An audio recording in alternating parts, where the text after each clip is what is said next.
Hello and welcome to the Scoreboard Podcast. I'm your host, Boord of Jets X Factor. I'm joined today by a very special guest. We have ESPN's Rich Cimini with us. Rich, thank you so much for joining. Oh, it's my pleasure. Love talking Jets with you, Rivka. This should be fun. I'm looking forward to it. Okay, well, thank you. I just wanted to start off by asking, how has it been covering Aaron Rodgers? You know, the national media seems to hate him so much, but it doesn't seem like the Jets beat does. So how has it been for you covering and the circus that goes along with it? Well, I hope to have the opportunity to see more of him this year. Last year, of course, he spent most of the year in California. You know, we know the reason why. But I've had nothing but good interaction with him. I think he's been really generous with his time with the New York media. He's been, he's done some of the obvious press conferences that you all have seen, but he's also done some private things with the beat, behind the scenes, away from the cameras. And he's been a pleasure to deal with. I haven't had any bad interactions, but it's a small body of work, so hopefully this year he's around a lot longer and we could get to develop that relationship. Why do you think the national media hates him so much? Well, he obviously is a very polarizing guy. One, he's a star. He's really good at what he does. He's one of the best quarterbacks of this of this generation. Excuse me. I just had a speaking engagement before I came here, so I'm a little talked out. But he is he does have an ego. He's got a big personality. He's very opinionated. And of course, I think, excuse me, I apologize for that. His stance, he's got some unorthodox or unconventional stances on social issues. The vaccine situation, was polarizing. He's probably overexposed. Being on the McAfee show every week gave him a forum to expound on his opinions. So that's why he's so controversial. He's a very smart guy. He knows it, and he's not shy about saying that. And but I've heard nothing but good things from his teammates and the coaches, and those are really the most important people that matter. So speaking of Rodgers, it's interesting. There was a report that came out today saying that Rodgers didn't love when Saleh said that it was an unexcused absence, and he spoke to Saleh about it. Why do you think Saleh put it that way? Like, why would he put out to the media that it was unexcused? Why not just say we excuse the absence, or we knew about it in advance, it's not a big deal? It seemed like everyone harped on the fact that it was unexcused. Well, obviously, the Jets put a lot of thought into the way they were going to present that, and you're right. It was very curious. It's like they tried to have their bread buttered on both sides. They wanted to say, we're okay with him going to Egypt, taking this trip during a mandatory minicamp. However, it's unexcused. We're not excusing it. So you can't have it both ways. And they tried to get it both ways. I think Saleh it was kind of in a slippery slope because, had he come out and said, we're excusing him on the same day that Hassan Reddick is unexcused because of a contract dispute, it certainly looks like they're giving Rodgers deferential treatment. Now, look, we all know that Rodgers gets deferential treatment because he's Aaron Rodgers and he has a tremendous amount of influence within the organization. But I thought the Jets could have handled it a lot better. I think they created a lot of the controversy by the way they handled it, by the way they presented it. If it were me, I would have tried to have gotten ahead of the story by saying a week or so earlier, hey, look, for minicamp next week, you're not going to see Aaron Rodgers here. We've been talking about this with him for a while. He's going to take a trip. He's got a trip planned that he's had planned for a while. And, they could have gotten ahead of the story a little bit better instead of just dropping that I don't want to say a bombshell because it's not that big a story, but like a mini bombshell on the day that he wasn't there. I mean, it certainly blew up into a major story with everyone and their mother giving their opinion about Rodgers and taking the opportunity to dunk on him. Yeah, it turned into quite the story. It kind of overshadowed Hassan Reddick. I don't know if Hassan was trying to make a statement with his absence. He probably was, but I don't know if it worked or not, because the story became Aaron Rodgers, which certainly caught everyone by surprise. And I know it's been a very polarizing issue among Jet fans, as far as I can tell. I'm of the belief now, some people say, oh, it's only 2 practices, no big deal. Well, I'm of the other belief. I think they call it mandatory for a reason. He should have been there. Not a good look for him or the Jets. And yes, he was at all the voluntary workouts, but this was a mandatory mini camp. He knew the schedule well in advance. So I thought, as the team leader, as the face of the franchise, he should have been there. Is this the crime of the century? No, of course not. People are going to forget it shortly. But I think as the leader of the team, he should have been there. Makes sense. And since you mentioned Hassan Reddick, what do you think? I know you had written saying you think the Jets are going to put some sort of sweetener in his deal eventually. But at what point do you think that's going to happen? And do you think he'll either hold out or hold in? I think the latter scenario is more likely. The hold in, which of course is what players do nowadays to avoid the $50,000 a day fine, which is non-waivable. You can't forgive that. It's mandatory for training camp under the collective bargaining agreement. I do think the Jets will come to some sort of agreement, a Band-Aid contract, if you will. Like you use the word sweetener. I think that's a good word. Maybe it's more incentives. He's already got $500,000 built into the contract this year with incentives. So he's going to make, perhaps a total of $14.5 million. I think from Hassan's perspective, he statistically is one of the best edge rushers in the league. We know that over the last 4 years. I think he wants to be paid like it. He is making an average of $15 million a year, which ranks 19th among edge rushers. Clearly, he's better than that. I think he just wants to be paid commensurate to what the market says he should be paid. On the other hand, I think there was a serious miscommunication between the Jets and Reddick's camp while this trade was going down. The Jets were under the impression that he would come in and play under this contract, and now Reddick clearly feels otherwise. Somehow it got lost in translation. Maybe Reddick changed his mind. I'm not sure, but I do not believe the Jets are going to just tear up that contract and say, here's a brand new 3-year, $75 million contract. I would be shocked if the Jets did that. I think they'll build in some more cash for this year and take care of it that way. Do you think that the trade of John Franklin Myers made him realize that he had more leverage? Meaning when he first came in, the Jets had JFM and Jermaine Johnson, so he didn't really have much leverage. Once they traded JFM, do you think he looked at it and said, hey, I'm your starting edge rusher. Now I have some leverage? That is a very, very astute observation on your part. Absolutely. I think that was part of it. That JFM trade went down during the draft, as we know, day 3 of the draft. So you're talking like late April. They were about a week into the offseason program. And so I certainly think it hardened Reddick's position. But let's go back even further. I mean, while he was still a member of the Eagles, it was very apparent that he made it clear to the Eagles that he wanted a new contract. That's one of the reasons why the Eagles traded him. The Eagles figured, we could trade him off, get something in return, and sign a younger version of Hassan Reddick and Bryce Huff for $17 million a year.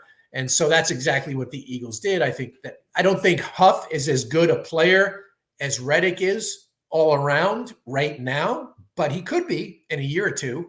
And so that opened the door for the Jets, who I think should have kept Huff, but they didn't. And once that ship sailed, I thought it was a good trade to get Reddick, but they put themselves in a really delicate position by not fixing that contract before the trade. And now, the Jets still have the leverage because, he's under contract. He'll get fined if he doesn't show up. What's he going to do? Sit out the year? He's obviously not going to sit out the year. So the Jets still have the most leverage, but Reddick has a little bit, which, he may try to maximize.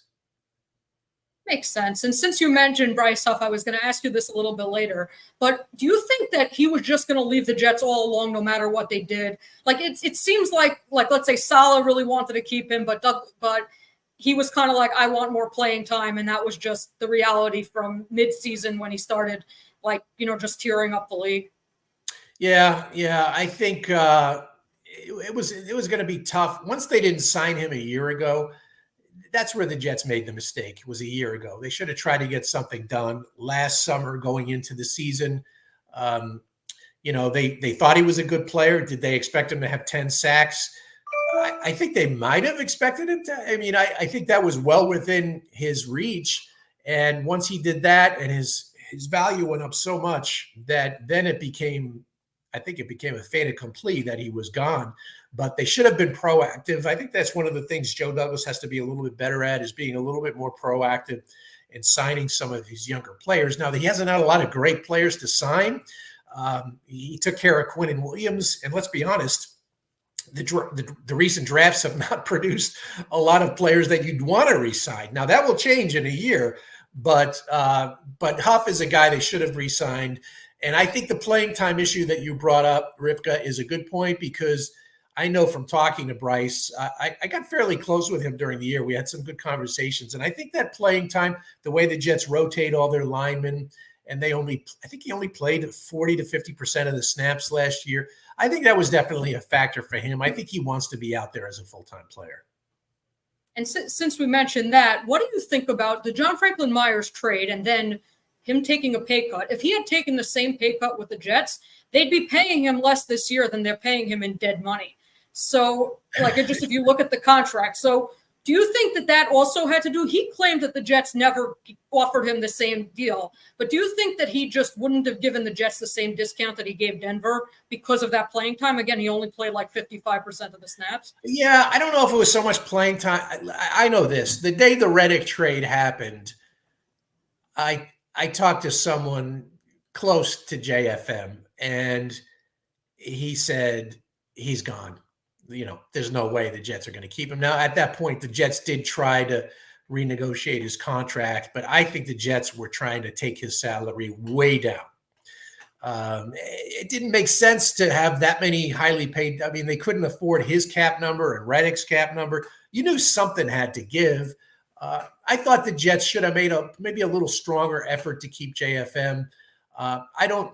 At that point, he may have been insulted by what they were going to offer, and he was just looking. I know his agent was shopping around for weeks to try to find something after the Reddick trade, and he found something in Denver. And so good for JFM. I think they're going to miss him. I think they're going to miss him because of his versatility, because of his ability to rush outside on early downs and then slide inside on third down. They don't have a guy like that. Now, I think they might try to do some of that with Michael Clemens a little bit. They may even try Jermaine Johnson, a little bit of that. But JFM could do both equally well, and it's hard to find guys like that. So they're going to miss him, especially as a third down rusher. Absolutely. Now, getting back to what you were saying before about contract extensions. So, first of all, do you think the Jets are going to extend Michael Carter II, their nickelback, this offseason? Because he's heading into a contract year. He's one of the best nickel corners in the NFL. DJ Reed has already made clear that he expects to become a free agent. But do you think that they would really let Carter test the market, or do you think that they're going to try to extend him? Yeah, I think they'll try to extend him. I haven't checked in with his people recently, but as of a few weeks ago, there had been absolutely no conversation. I've been on vacation for a few weeks, but there had been no conversations as of then. And so, but now is the time, once the team gets back into training camp, there's always a possibility of trying to do something before the season starts. I could see the Jets making that effort. He's probably going to be looking about $10 million a year. That's what the top nickel guys in the league get.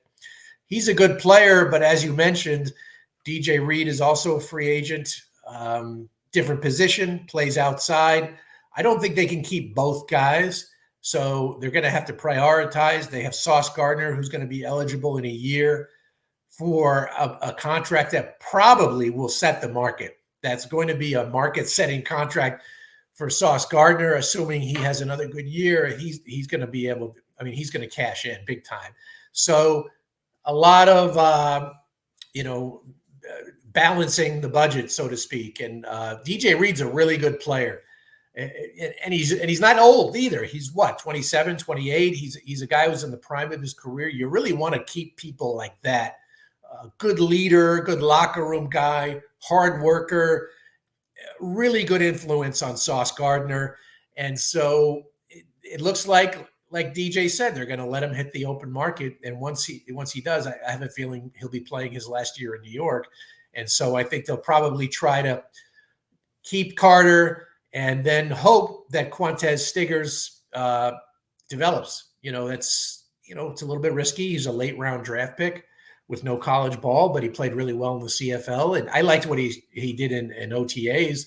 So I think a lot of that decision could be based on how he develops.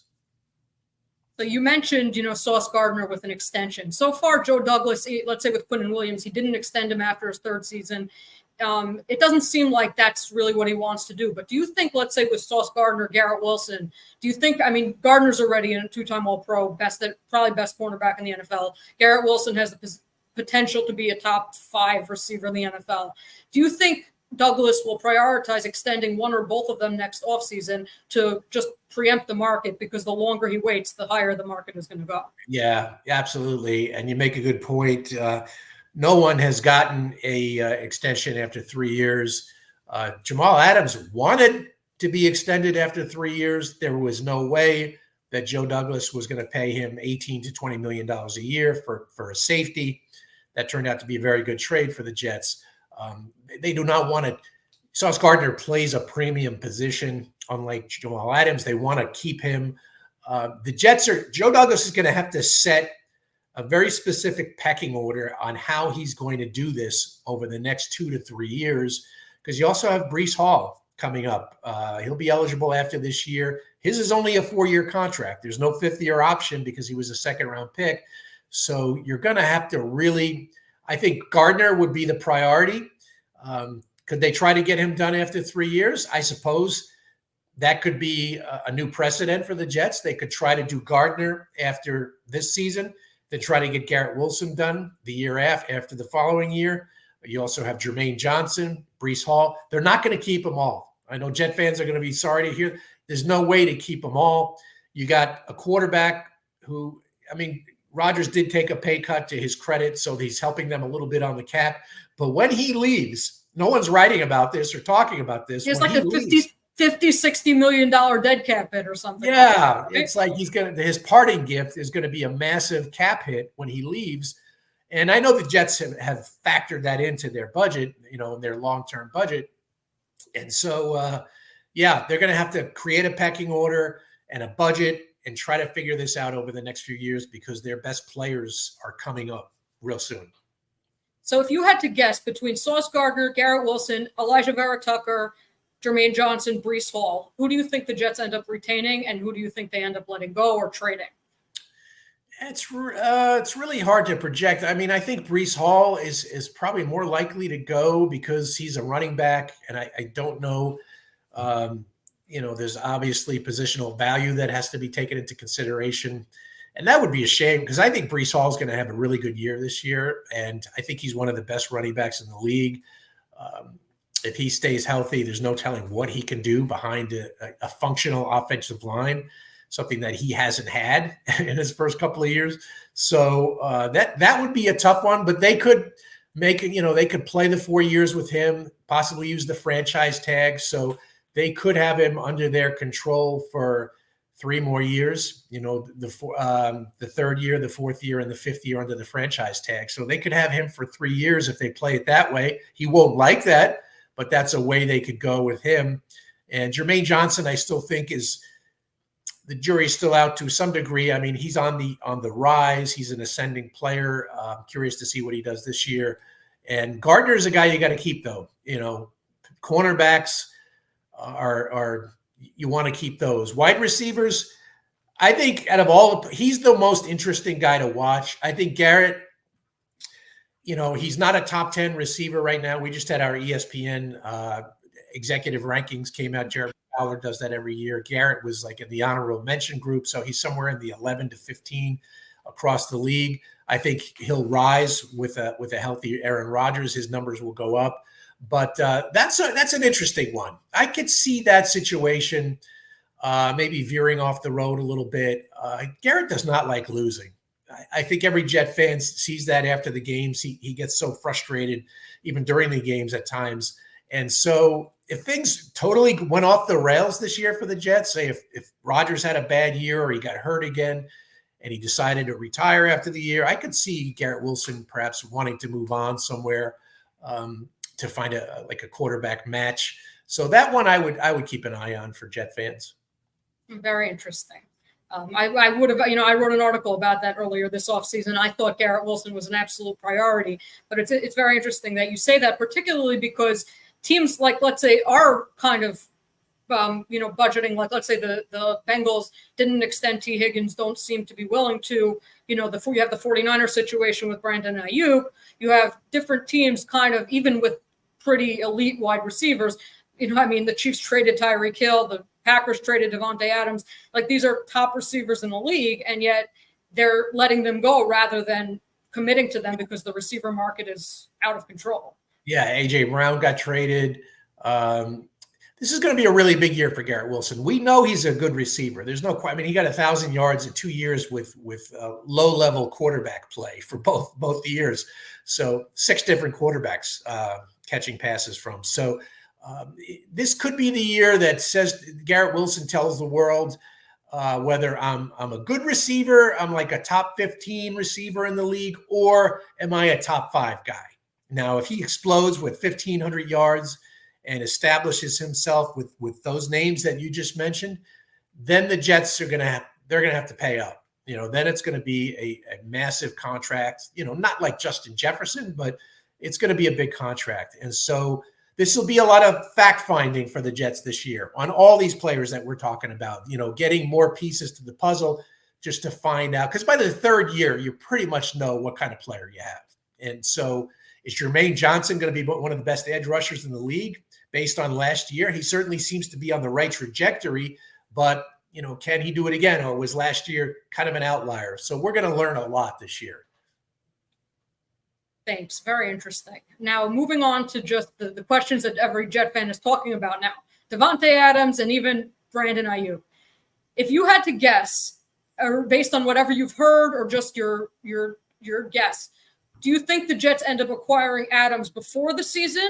Do you think they end up acquiring Adams at the trade deadline? And if not Adams, would they go after Ayuk?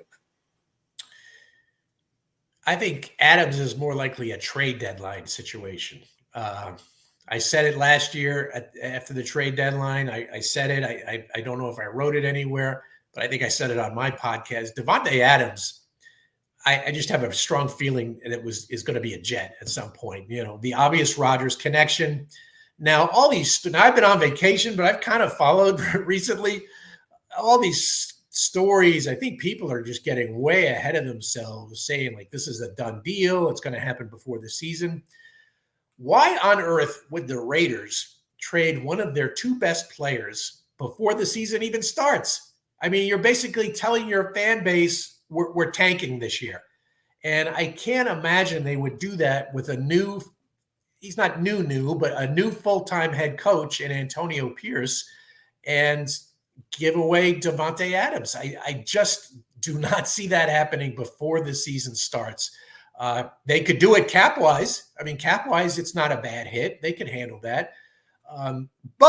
So that's why I think this talk has been preposterous. Now, however, here's the big however. If the Jets are in contention in late October and they're not getting much production out of their receivers, not named Garrett Wilson. In other words, if Mike Wilson is just kind of floundering around, yes, then I could absolutely see the Jets making a move for a Davante Adams at that point, because I'm assuming the Raiders are probably going to be out of contention. They don't have a really good roster, and they have a shaky, to be kind, quarterback situation. So if the Raiders are out of contention and the Jets are in contention, then yes, in October, I think you got a legitimate story there. But for now, the Jets just spent $10 million on Mike Williams. Let him let him rehab and let him play and see what he can do. They traded up to get Malachi Corley. Let's see what he can do. They love Xavier Gibson. I'm not as high on him as maybe the Jets coaches are, but he's a factor. I mean, Lazard, look, I know Alan Lazard, the fan base is down on Alan Lazard. He may end up playing a lot early in the year if Mike Williams isn't ready to go. So let it play out and see what they have. And if it's not working and Rodgers is lobbying, well, we know how that's going to work out. Rodgers usually gets his way. So I mentioned Ayuk. The 49ers say they're not trading him. He asked for a trade. He's playing on his fifth-year option this year, $14 million. Do you think the Jets would even sniff in that direction or not really? Yeah, I mean, they might sniff around a little bit, but I don't see that. I mean, Devontae is a much more feasible alternative for them. First of all, the Niners have been in this situation before with Deebo Samuel. Guys have requested trades, and the 49ers they're a very good organization. They're like, all right, whatever. And they end up signing the guy at some point. So I think they might get something done with Ayuk. If they don't, his compensation is going to be really high. And so, first round pick at least, and a massive contract. If the Jets made that trade, then like what happens to Garrett Wilson? I mean, then you're basically saying Ayuk is our number one receiver, and suddenly there's a cloud over Garrett Wilson's future with the Jets.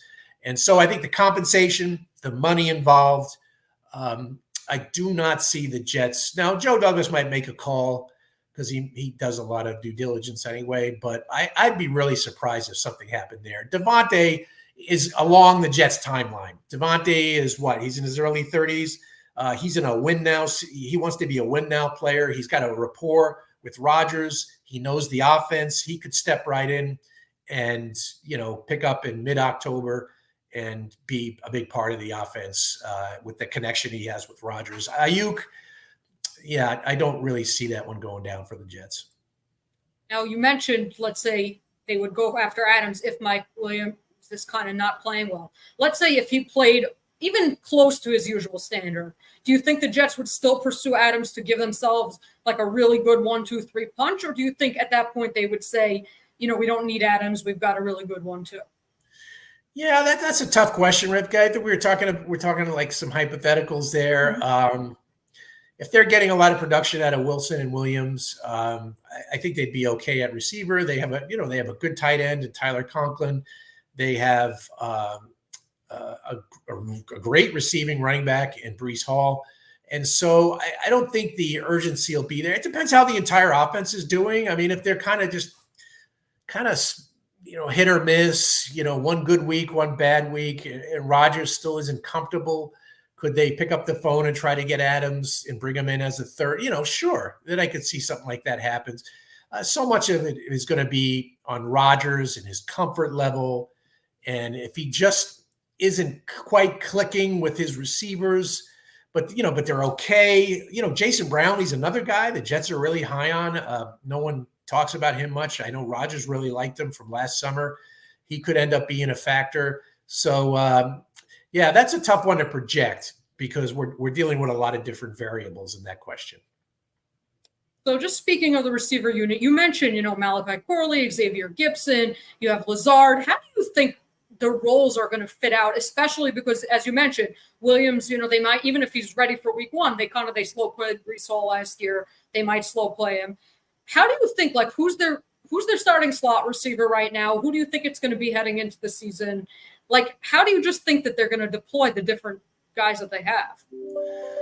Well, I think Xavier Gibson would probably be their slot receiver right now, based on what we saw in OTAs. He got most of the work with the first team. Garrett Wilson plays a lot in the slot as well. So to say cutting like black and white slot receiver outside, X, Z, Wilson moves around. In fact, I think I was doing some statistical study and looked up, his production in the slot is just as good as it is outside. So you could see him in the slot as well. They move the guys around a lot, but Lazard's going to have a role simply because it hinges on Williams. If Williams he's going to need some time to get his legs under him, so Lazard could be in that role as well as the big receiver. So I think Wilson, Gibson, and Williams are probably their top three. I know Jet fans are dying to see Malachi Corley. So am I, because you really couldn't tell anything in the spring because his game is based around physicality and breaking tackles. And obviously in the spring, they're just running around in shorts, basically. So didn't really get a chance to see Corley at his best or in his element. But one thing I would say about Corley as a word of caution, just from talking to some scouts and some stuff, there's going to be a learning curve for him here, coming from the offense he ran in Western Kentucky to what he's going to be running with the Jets. It's a lot more sophisticated in terms of the route tree and some of the option reads he has to make on the fly. A lot more than he was used to. In college, it was like, all right, run a bubble screen, run a hitch. He ran some go routes. It wasn't a very sophisticated pass offense. That's not to say he can't do that. I just think that there's going to be he'll need some runway to build up to that. In the meantime, I think they'll try to use him in a specific role as the quote unquote gadget guy, the bubble screens, maybe the jet sweeps, that type of stuff, just to give him a chance to perform in his comfort zone. Exactly. Okay, one more question just about the offense. The Jets, obviously their offensive line, they worked really hard on it. They got, not only did they sign and trade for 2 tackles, but they also drafted one in the first round. They signed John Simpson. But one thing they not do is sign a second interior offensive lineman backup beyond Wes Schweitzer. Do you think the Jets are still at this point going to sign another interior offensive lineman, or do you think they're going to roll with like Xavier Gibson, Chris Blazer, Jake Hansen? Let me consult my depth chart here for a second. I got or even sticking Max Mitchell inside. Got my cheat sheet right here.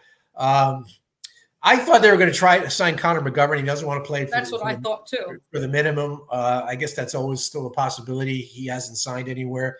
I think he'd be a really good backup to come in for Joe Tippmann.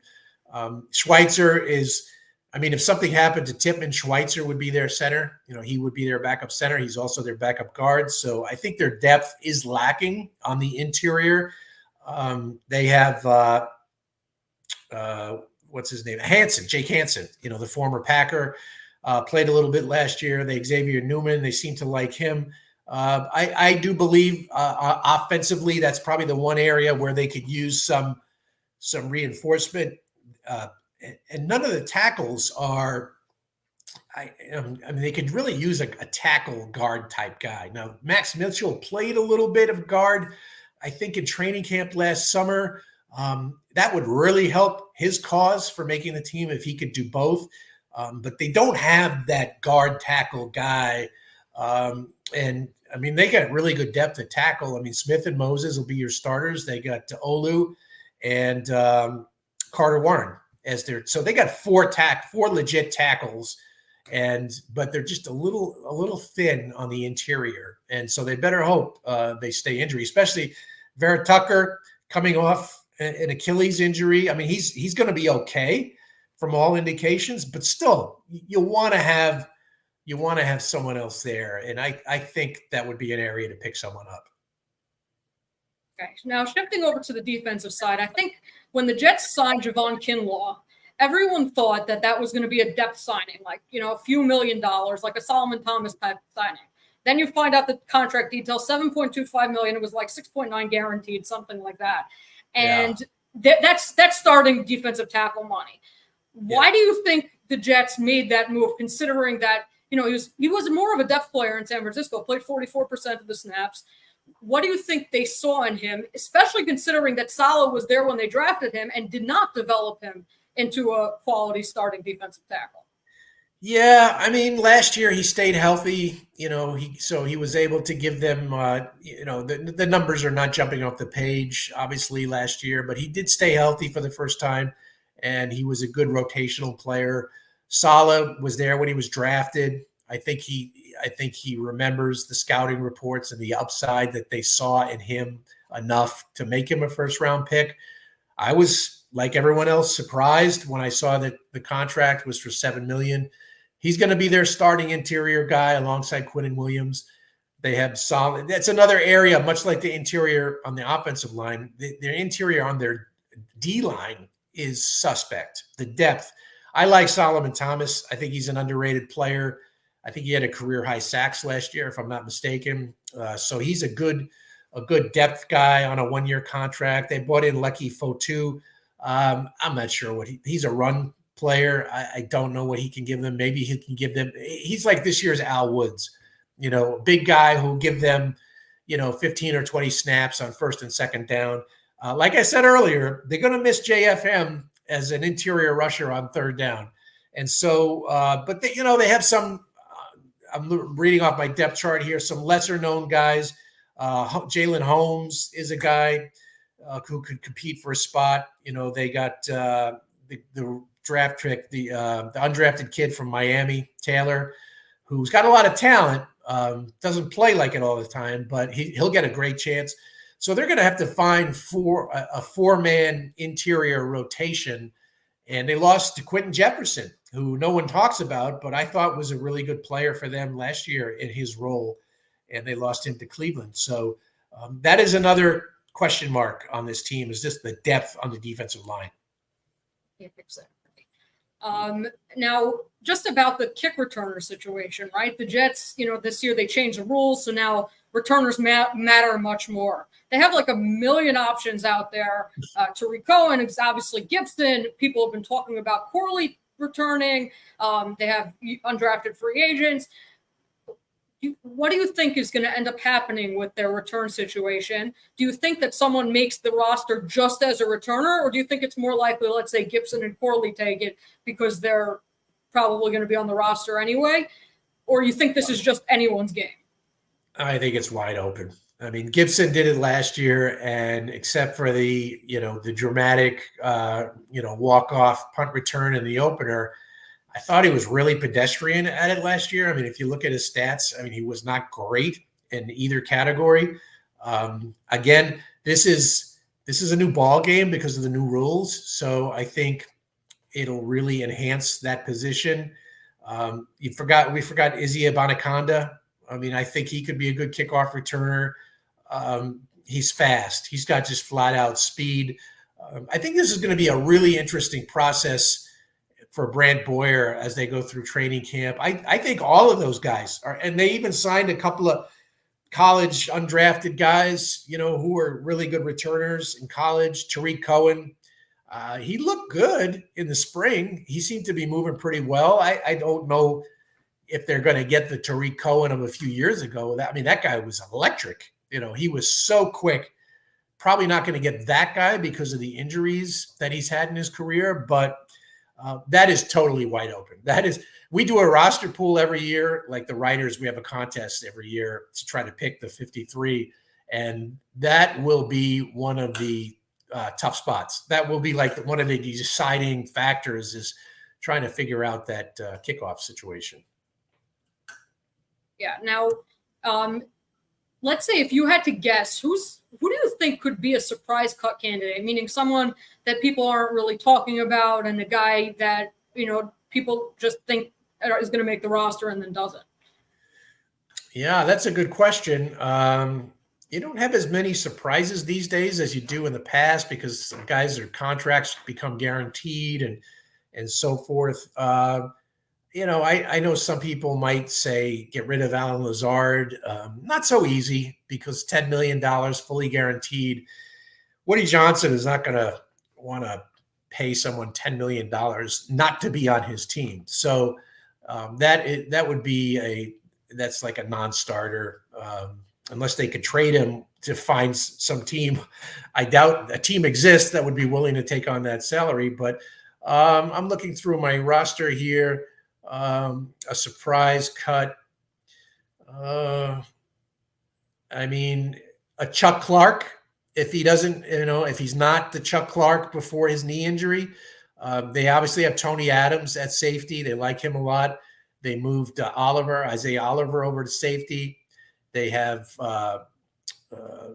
Ashton Davis, who did well in a very small role last season. He seemed to be around. He's like a ball magnet last year. If Ashton Davis has a phenomenal training camp and they feel comfortable with him as their every down safety, could they cut Chuck Clark? Yeah, I could see that being a possibility.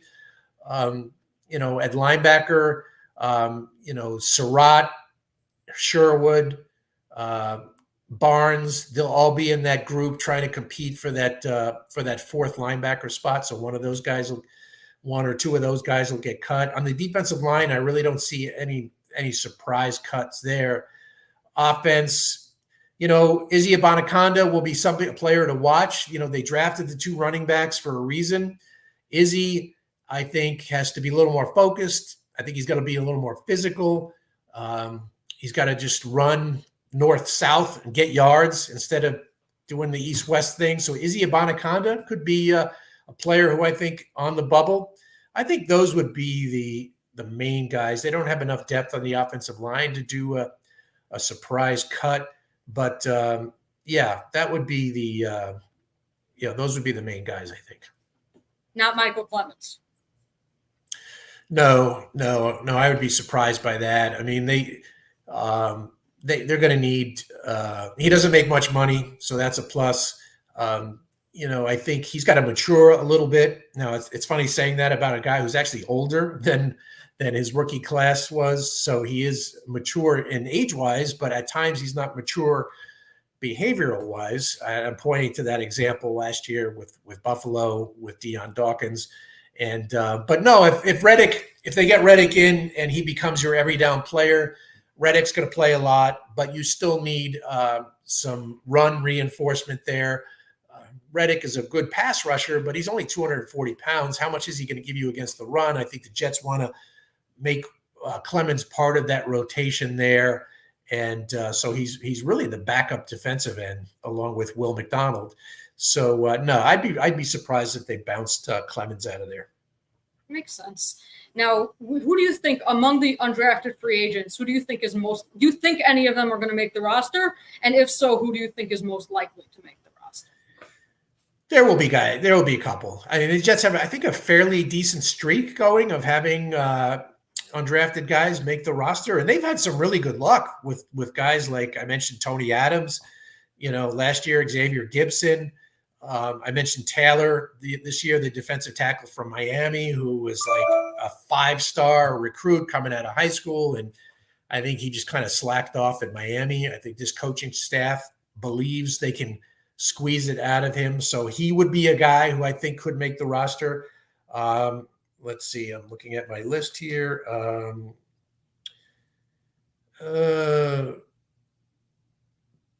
The edge rusher from Michigan was mentioned to me as a player who could be a possibility. I think those would probably be the main guys.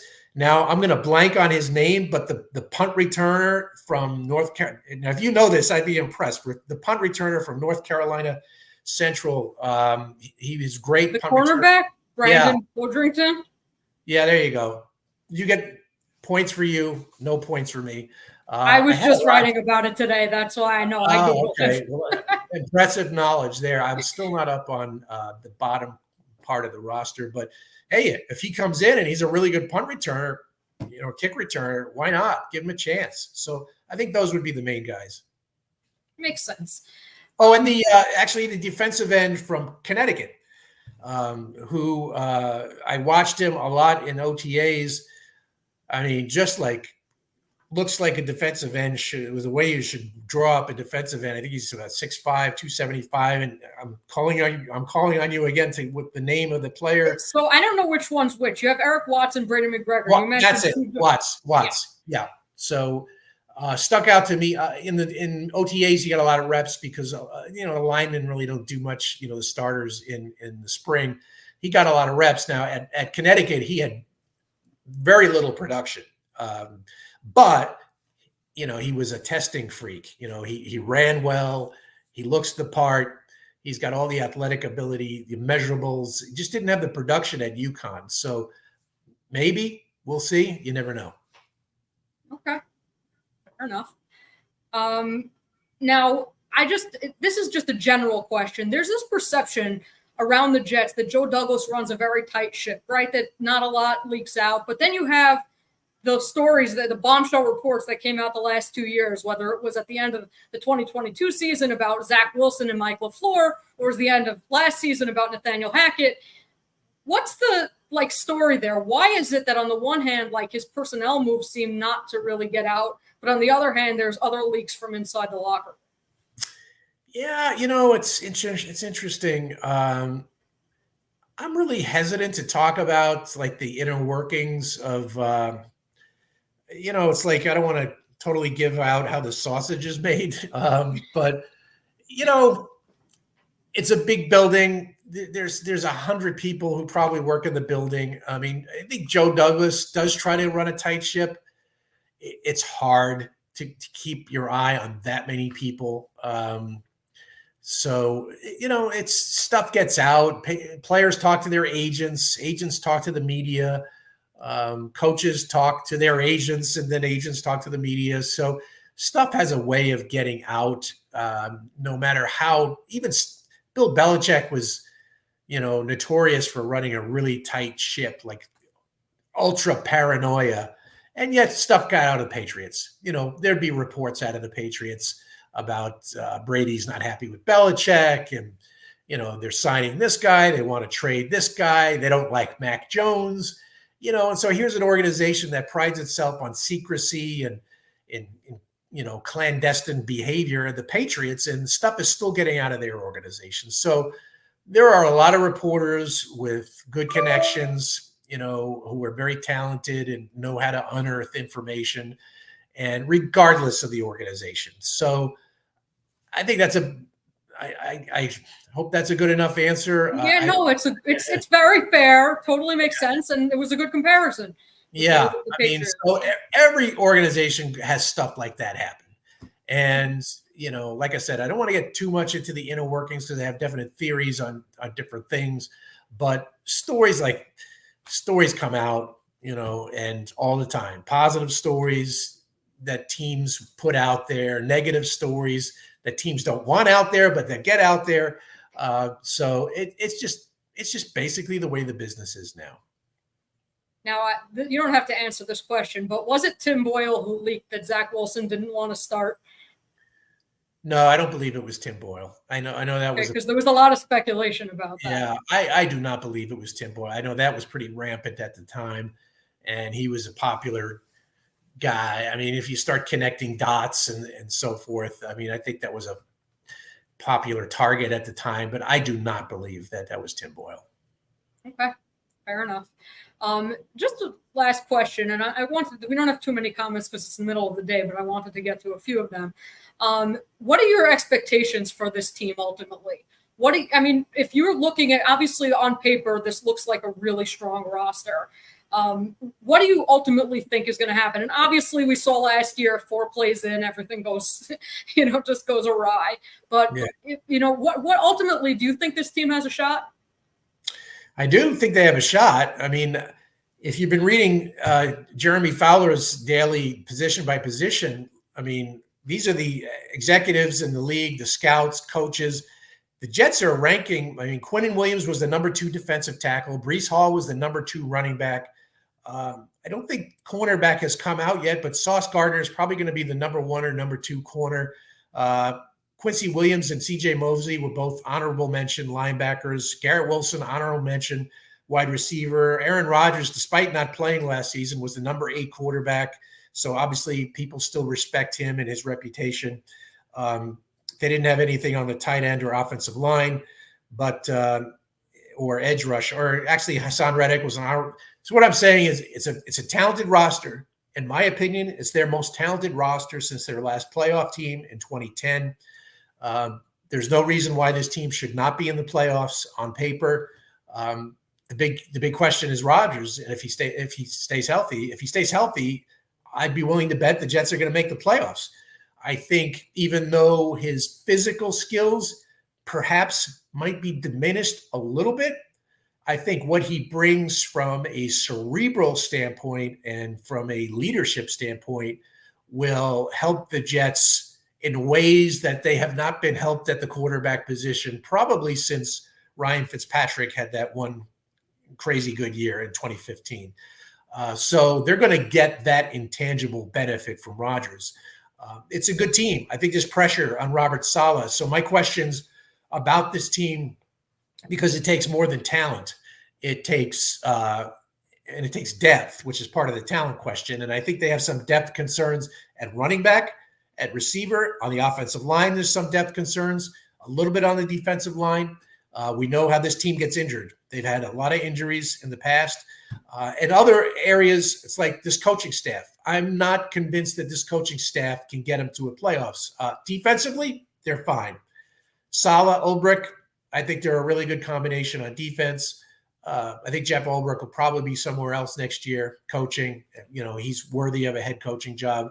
I want to see more from Saleh. Now, I know he's been saddled with bad quarterback play for 3 years, but still the team, they haven't won more than 7 games. So I haven't seen it yet from Saleh. I haven't seen that quality, that special quality that can get a team into the postseason. Now, maybe now that he has Rodgers, maybe he can do that. So that's a question for me. And the other question is, I'm always a little leery of teams that rely so heavily on one player. And it bit the Jets last year. And I think I did, and I know a lot of other people who follow the team learned a really hard lesson about just how one player, when he's put in that position, like Aaron Rodgers was, not only the coach, but essentially the offensive coordinator, helping out with personnel decisions. They rely on him so much. I can't emphasize that enough. And when you rely on one player, even if he stays healthy, there are just little things that come up, in terms of the direction of the team, the offense, just intangibles that can affect the chemistry. No, the Patriots, the Bucs did it with Tom Brady. That was the outlier. He came in, they won, they championship the first year. He had a really good year. But that team struggled too, by the way. I think they were in danger of not making the playoffs around midseason, and they finally turned it around. So there'll be some growing pains along the way. And I'm, like I said, concerned about the leaning on one player, concerned a little bit about the coaching staff, especially Nathaniel Hackett. We haven't even mentioned him. He did a poor job last year. I know everyone says, well, it's Rodgers' offense. What's the big deal? But it's still the offensive coordinator. He still has to galvanize the entire unit. And I don't know if he can do that. And so I'm looking at the Jets at probably like a 9-8 team right now. And, if things go right, they could win 11 or 12 games. But I think realistically, I'm looking at them as more like a 9-win team right now. Okay. Just to be, the point about Rodgers being, relying so heavily on Rodgers, don't you think most teams are like that with their quarterback? If Patrick Mahomes went down, the Chiefs would not be a very good team. When Joe Burrow went down, Bengals were lost. Do you feel like maybe that cuts a little bit of slack for the Jets? Yeah, I think certainly in those cases, it's 28 out of the 32 teams are doomed if they lose their starting quarterback. It's probably higher than that. You just don't find many. If Mahomes goes out, I think the Chiefs would still be competitive, but they wouldn't be anything close to the Kansas City Chiefs. So yeah, but Rodgers, his impact goes beyond the field. I think it's just in the locker room. It's in the coaching rooms. It's so much reliant on one player in a game where there's 100% injury rate. So they could survive a Rodgers injury if he misses 3 to 4 weeks because of a high ankle sprain. I think they'll be okay with Tyrod Taylor. I really do. They'll be in much better position with him than they would have been with Zach Wilson. I think we probably can agree on that. And but if they lose him in October to another Achilles or an ACL, then they're doomed again.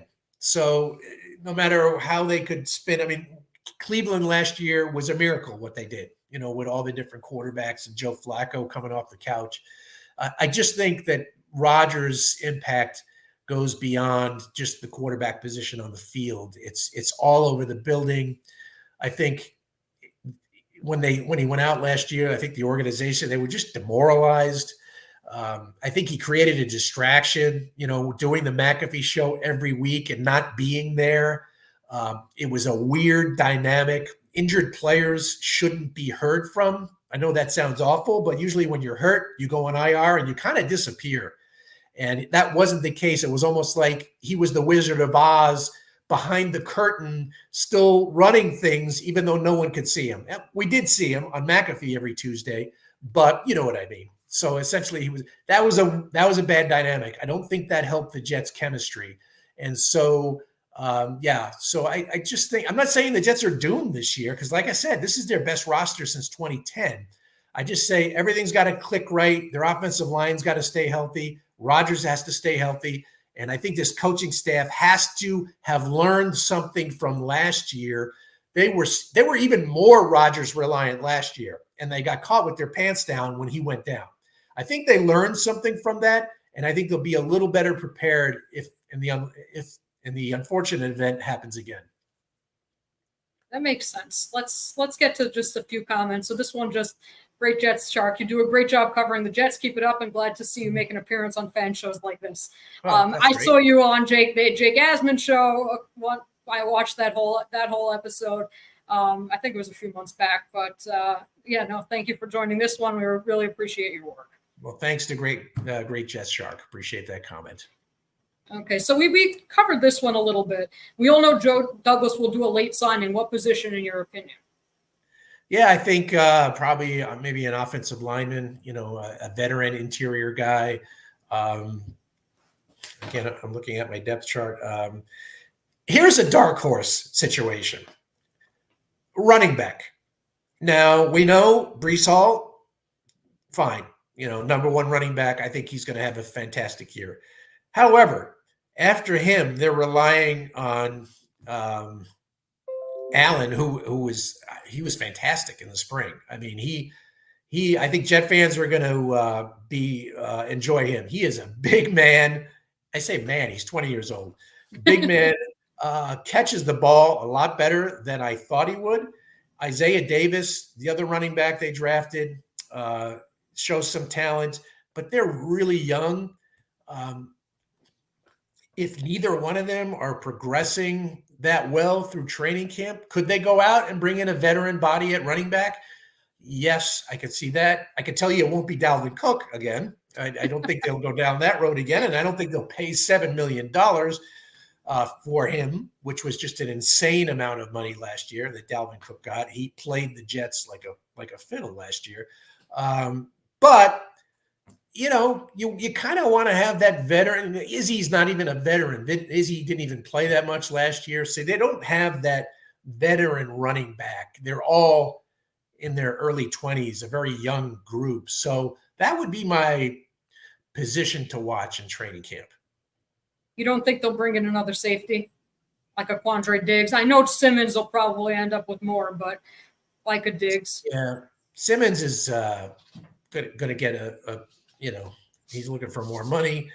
Like I said earlier, my dark horse guy maybe to get cut would be a Chuck Clark if he's not coming back, quickly from his knee.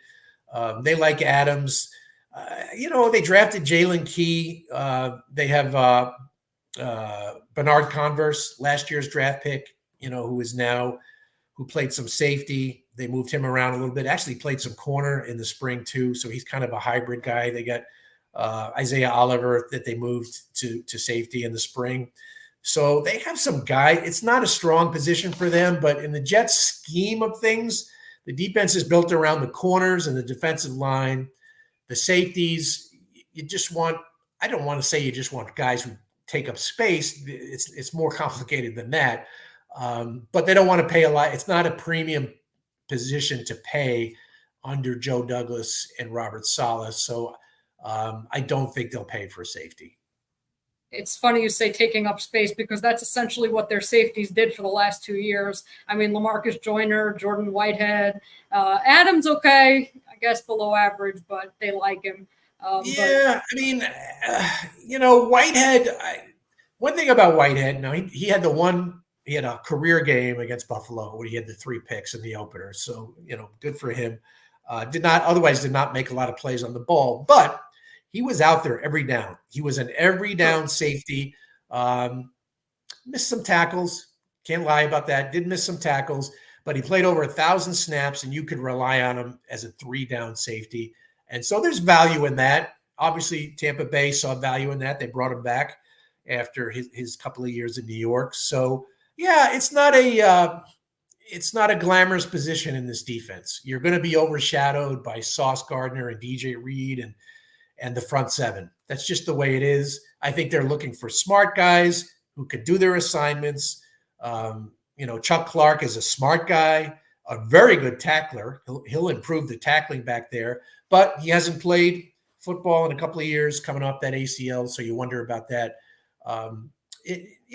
It's a position to watch, but I think they might be able to get by with what they have. I don't know. So we have trade fry. You've got, of course, everyone's all excited about that. But I said earlier in the offseason when there was talk about it that it was basically not going to happen, and you confirmed that. You're talking like how big a contract you're looking at there. You're talking like $30 million or something, in that high 20s. That is a massive. You're talking like next year's number one that you're giving up. And something else I would think. And the 49ers are a smart organization. And the 49ers it's win now for them. I mean, this is their last year with Brock Purdy on his rookie deal. Things are going to change next offseason. Their entire salary structure is going to change. If they don't win a Super Bowl this year, it's going to take some real handiwork with the roster after that. So that's why I'd be surprised if they trade him. I really would be surprised. He's a good player. The Jets were interested in Deebo Samuel a couple of years ago. They had a flirtation during the draft, but I think at that point, 49ers were telling the Jets, we're not going to trade this guy. And so, like I said, Davante Adams is the name to watch. That's for all the fans clamoring for what. Now, it's not going to happen before the season. Again, why would the Raiders do that? But it could be a Halloween trick or treat situation. You might Jet fans might get that as a Halloween treat, Davante Adams. Okay. Definitely we'll keep an eye on that one. I'm sure there will be a lot more smoke continuing to come out. Every day there's someone else saying that Adams is going to the Jets. Yeah. Well, people need to just calm down a little bit. And, let the see. Adams' agent put out a statement yesterday or the day before, which is really unusual for an agent to put out a statement on a player saying about trade rumors are not true. It's unusual, and it's like the agent wouldn't necessarily know everything that's going on. Now maybe the Raiders would keep Davante Adams apprised of any trade talks that they were having, but not necessarily. Sometimes players get a phone call from the team and they say, "Hey, we just traded you to so-and-so." And it's like, okay.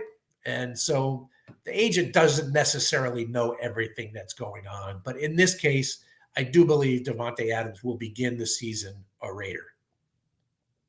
And that was kind of my impression too.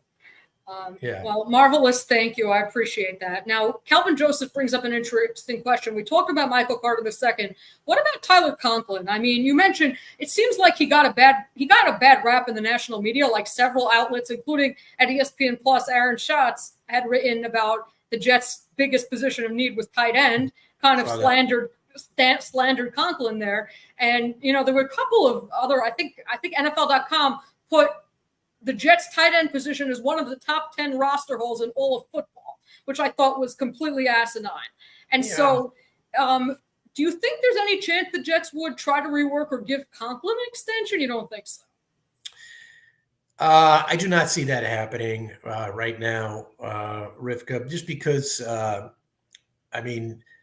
are guys, and this is one of the interesting things about the Hassan Reddick situation. So, if they redo Reddick's deal, like substantially, people like DJ Reed and Tyler Conklin, they're going to be Michael Carter, they're going to say, wait a minute, why does he get a new deal? And I don't get a new deal. I've been on the team for 3 or 4 years. Why can't I get a new deal? And so this is something Joe Douglas is very mindful of. GMs have to keep their finger on the pulse of the locker room. And so if they give Reddick, like I said, I don't think it'll happen, but if they give him a 3-year, $75 million contract, I guarantee you these other players are not going to be happy, because they've been the guys, the soldiers who have been here and have endured some of these rough seasons, and they deserve a contract. All those guys deserve. Tyler Conklin should get a new deal. Will he get it from the Jets? I tend to doubt it, just because there's other guys ahead of him in the pecking order. I think he's a good tight end. I don't think he's a game breaker. He did not score a touchdown last year. Now, we know the Jets only scored 18 offensive touchdowns, which was the lowest in the league. But Conklin is a good intermediate type receiver who I think can put up better numbers with an Aaron Rodgers at quarterback. I guess that goes without saying. But I don't think he'll be the focal. I mean, there was a lot of talk about Brock Bowers, who I think has much more upside than Tyler Conklin, but I thought the Jets made the right decision by taking the tackle over the tight end. But I don't see Conklin. And, Woody Johnson has not been in a spending mode lately. I don't know if anybody's noticed this. No one's really talking about it. This offseason, they did not spend a lot. All those big name guys that they brought in, Williams and Tyron Smith, 1-year deals, pretty modest salaries, a lot of incentives. This was not a big spending offseason for Woody Johnson. So I don't think he wants to go out and break the bank for some of these other guys. Makes sense. We answered this question already. Are they aggressively pursuing another receiver? I mean, as you said, like they'll definitely be in on Adams, but probably not until the trade deadline. Yeah, absolutely. Greg, hey. Yeah. Wait and see. Okay, so Verge is saying such good problems to have. Remember, the roster was so bad they had nobody to pay. Ended up giving Le'Veon money. I hated McCagnon so much as a GM. Yeah, Le'Veon's contract was obscene. It was. I mean, he ended up making about $27 million. He played about 1.25 seasons. When he scored like 2 or 3 touchdowns, it was one of the worst contracts in recent NFL free agency history. And now he has the nerve. He's like attacking Adam Gase every day on social media. What's up with that? It's like, okay, Gase is not a good coach. We know that. Bell didn't like Gase. Gase didn't like Bell. Gase didn't want Bell. Bell knew that Gase didn't want him. So it was not a good relationship, but come on. I mean, it's been a few years. You've made a ton of money. Let's let it go. Let it go already. Yeah, just attention seeking doesn't go away. Yeah, here I am defending Adam Gase. What is happening? Yep. I mean, we forgot about the Trumaine Johnson deal too. That one with possible was even worse. Don't get me started. Okay, so Matt has a question about the dead cap. So that dead cap doesn't come around until Rodgers is done. Is there any way to renegotiate something and reduce that amount? Yeah, no. I mean, it's dead cap. I mean, it's there. I mean, you could. Yeah, I mean, I could look up the contract here, but it would take a minute. They could add. Actually, they have void years on that contract, if I'm not mistaken. So I guess they could add more void years and spread it out a little bit. But there is a significant amount of dead cap that it doesn't go away. It's coming. It's like the credit card bill. When you go to the store and you spend a lot of money and, the bill's coming, whether you pay it off all at once or, over time, you can't avoid it. And so, they might be able to do different ways to spread it out a little bit, but they already have a lot of void years built into that contract. So they're going to have to pay the piper eventually. So the one thing I do remember is I think, he had a $43 million cap hit in 2025, but his actual contract was 2 years and $70 million, 35 a season. So I think they said something about if he retires, they would renegotiate so that his cap hit wouldn't be as bad in the year that he retires. I don't remember exactly what it was about that because I'm looking at his contract. It's showing 112,550,000, but his actual, like the pay cut that he took was 35 million guaranteed over 2 years. Yeah. So this year is obviously guaranteed. He's got a low, next year's cap goes to 23.5. with 49 million in dead money. So if he retired after this year, they would do it after. They would have to do it after June 1st to process that. So they could. Yeah, so they would next year would be 14 million, which is not bad, 14 million in 2025, and then they would have another 35 million the following year. So, you're like you said earlier, I think about $59 million right now in dead cap money. So they could spread it out a little bit, but it's coming no matter what. I mean, they're going to have to take the hit at some point. Makes sense. Now, Garrett got to do better with those contested catches and drops. Did you notice that? Like a lot of throws to Garrett Wilson, they weren't easy catches, but he kind of, his hands were a little suspect this past season. Yeah, I don't have the exact number of drops. I don't think it was a prevailing issue. I think Garrett is so excitable and energetic that he tries to run before he makes the catch.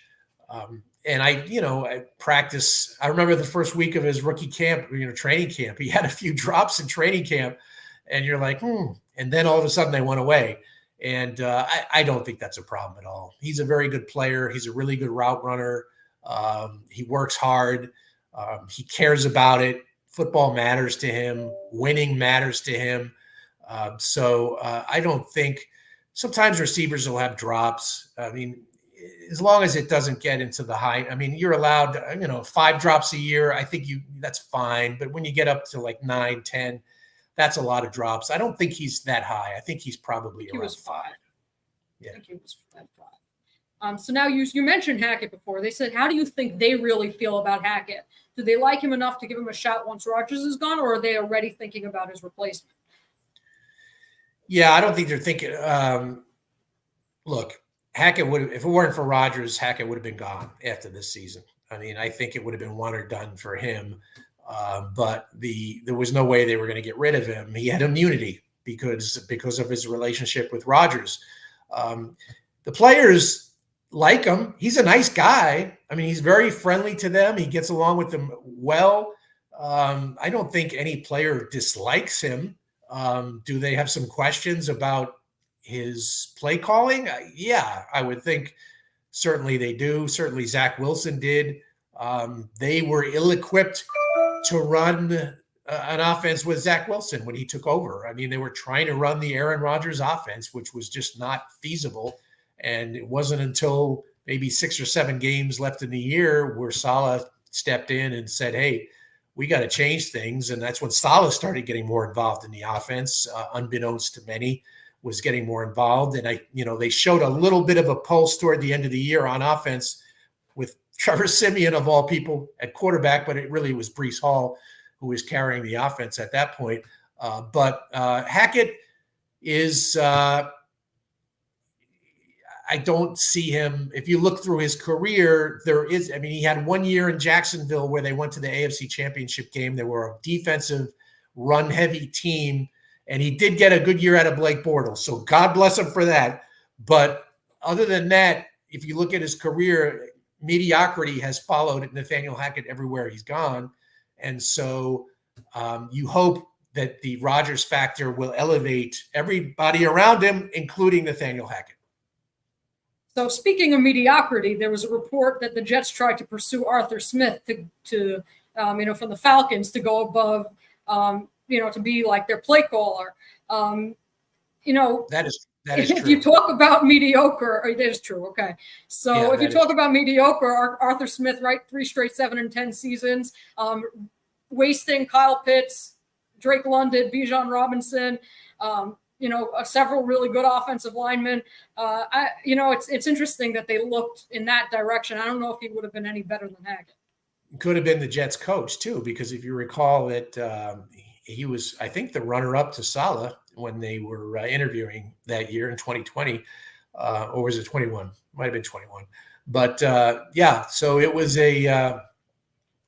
that's true. Now I think Arthur Smith really didn't have much interest in the job, but I think when he realized that Nathaniel Hackett was still going to be there in a play calling capacity, I don't think Smith wanted any part of that. And but Saleh did talk to him. That story's true. It's definitely he explored it. Let's put it that way. So is it true that they tried to sign someone to go to be above Hackett's head, like to give him a superior title, or did they just try to sign someone like? I think that would have been Arthur Smith. Would have been Arthur Smith. Yeah, I think it would have been. They would have given him some title like senior offensive consultant or something like that. Right now they're in Hackett's corner. But it's a sensitive subject to the Jets. I think they're very in tune with the perception that, is he going to call the plays? How much is Todd Downing going to do? The Jets are very sensitive to the perception that Hackett could be replaced or that they're lining up a replacement for him. The Jets are throwing full-throated support to Nathaniel Hackett. Rodgers throwing all his support to Hackett, as you would expect him to do. But look, if the Jets start 1-3 and their offense looks like it did last year, could they replace Hackett? I certainly could see them moving him over and having Todd Downing call plays. I mean, it wasn't just his play calling. He also said some incredibly tone-deaf things. Like at week 2, he said how he didn't expect Micah Parsons to be as good as he was. In week 8, after the Giants game, he said he didn't realize Bryce Hall was that good of a receiver. I mean, it just sounded like that for a coach. That really sounds bad. Yeah, it was actually later in the year about the Bryce Hall comment. I think he said something like, we asked him about some things he learned during the year, and he said it wasn't until the Giant game that he realized Bryce Hall was such a good receiver. He had that 50-yard catch and run against the Giants in that dreadfully bad game against the Giants. But that was well, have you been watching training camp? He's a pretty good athlete, Bryce Hall. He can catch and he can run. And so, the Parsons comment, he did make that comment. That was just a really poorly devised game plan that week. I mean, they left poor Dwayne Brown singled up against Micah Parsons 20 times in that game. Zach Wilson he didn't even have a chance in that game. There were some other games that the Charger game offensively was just a poorly conceived game plan. And I could go on. I mean, look, they were historically bad during certain stretches of the season. And like I said earlier, 18 offensive touchdowns in 17 games. Not a good ratio for an NFL team.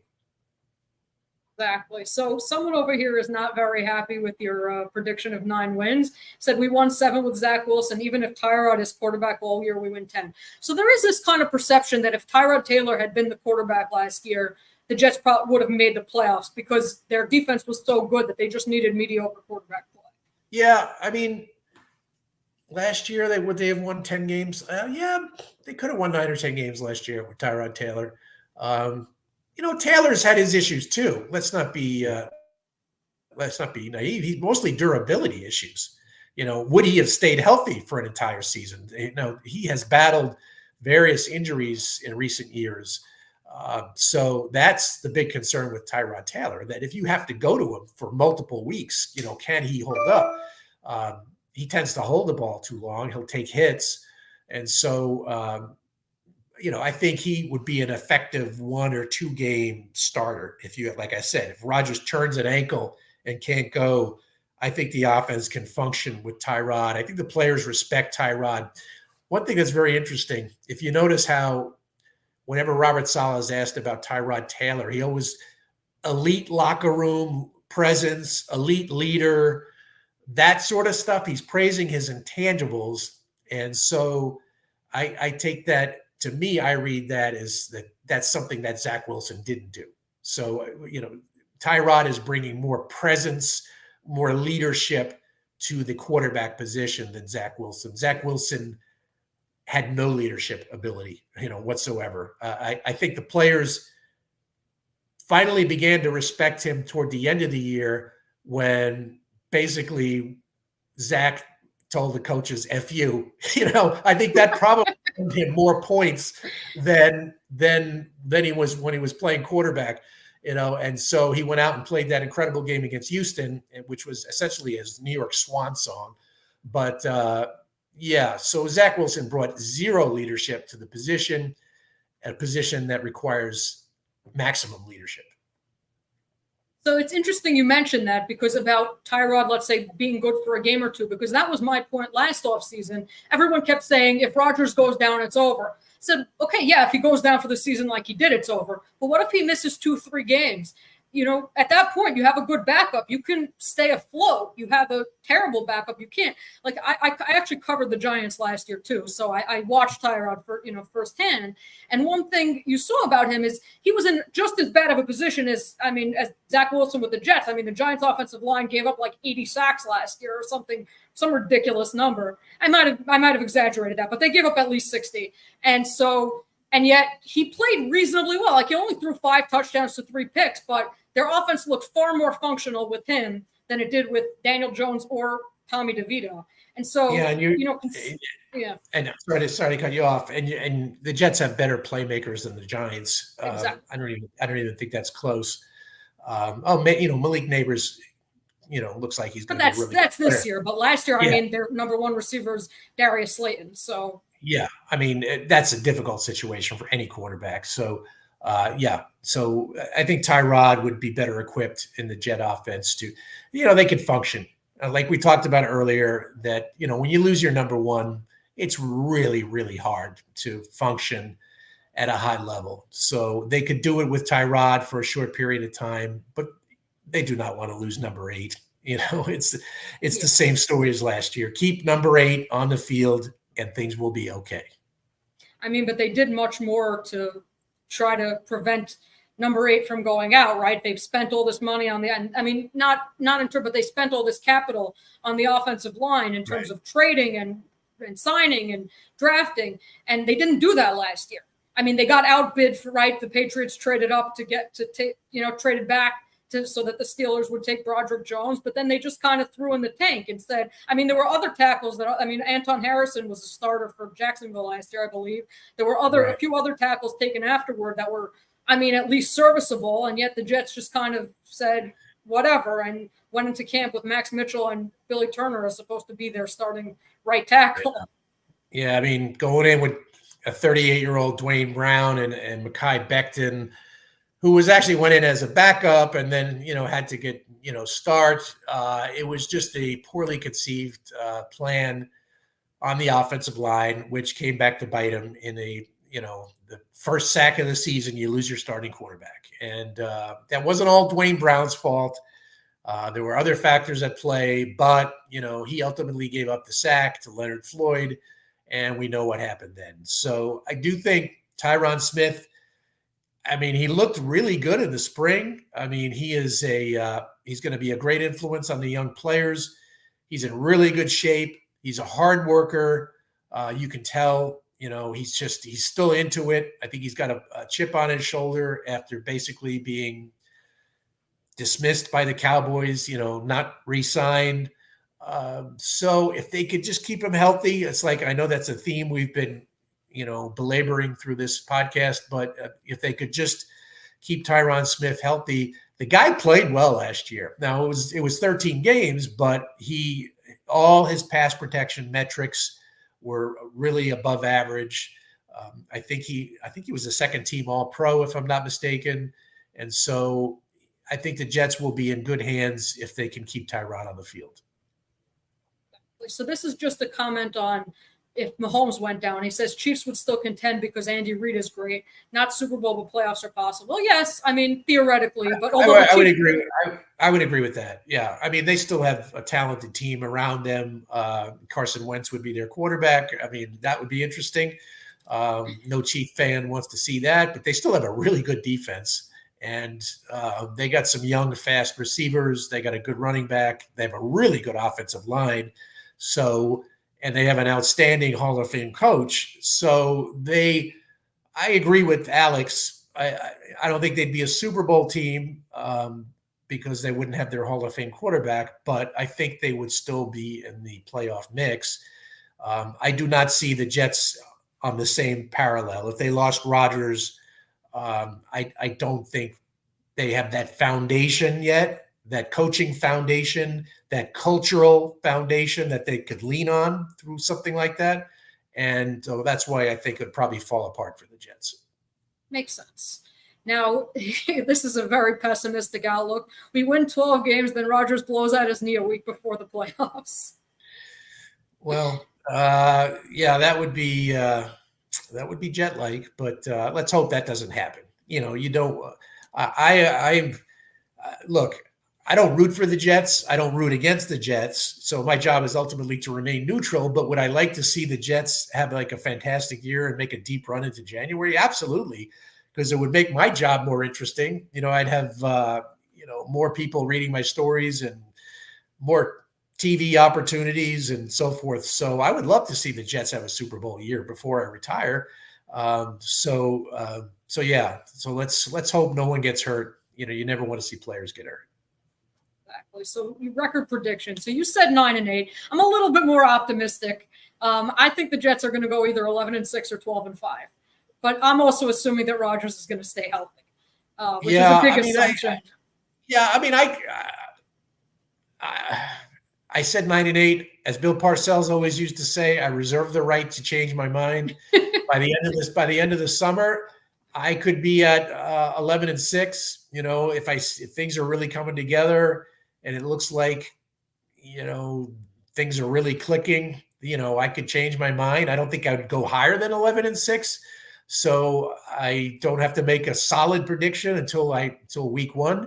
But right now, like I said, the offense is going to have some growing pains early in the year.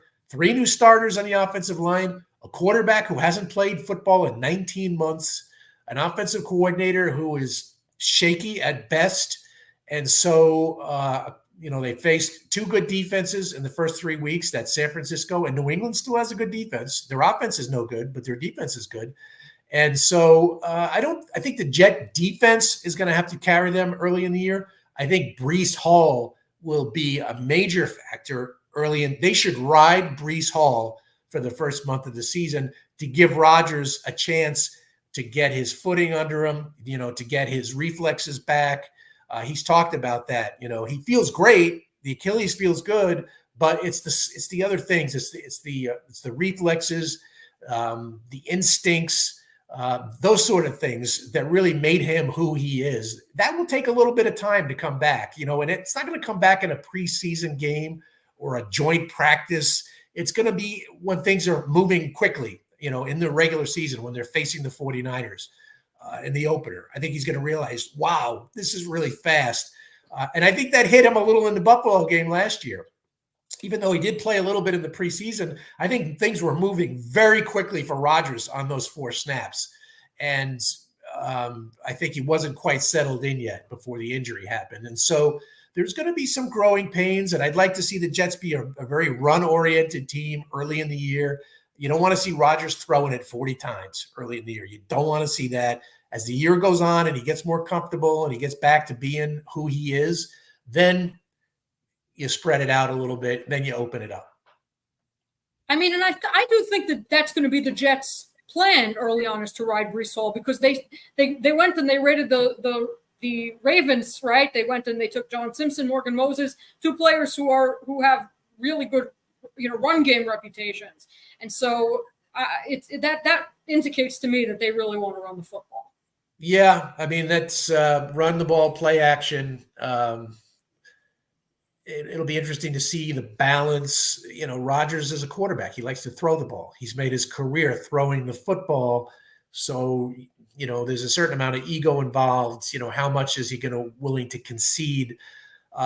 This is, going back a long way, obviously, but in 1968, one of the reasons why the Jets won the Super Bowl, one of the reasons why the Jets got to the Super Bowl was because Joe Namath realized that he was throwing the ball too much and he was throwing too many interceptions.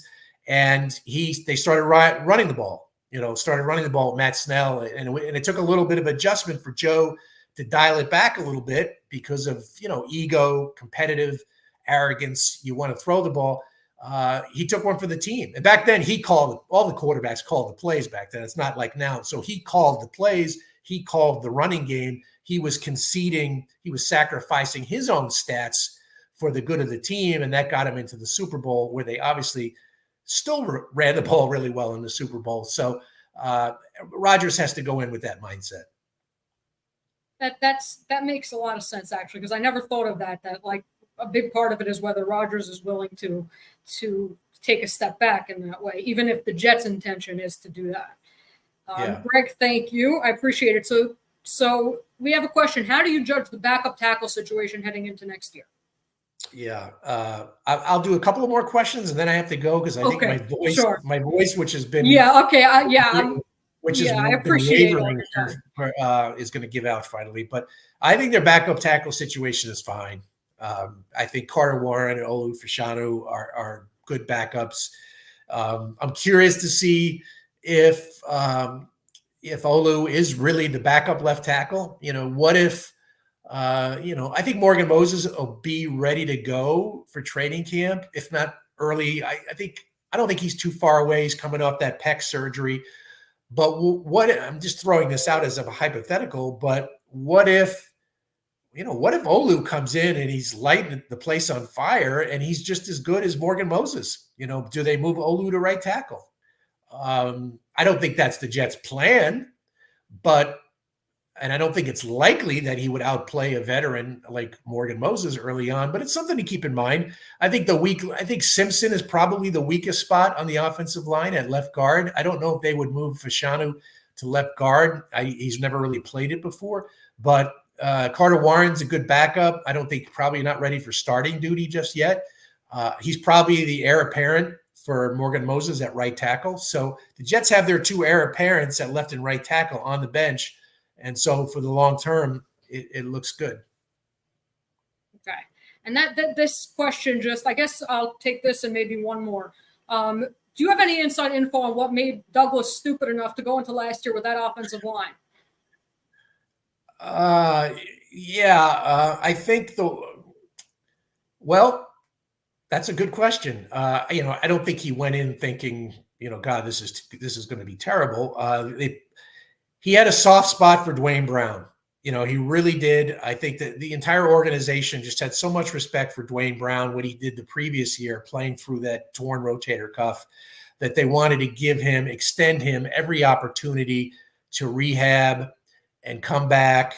And he actually got back faster than people thought. And I was just risky, a 38-year-old guy coming off a rotator cuff, and you're going to make him your starting left tackle.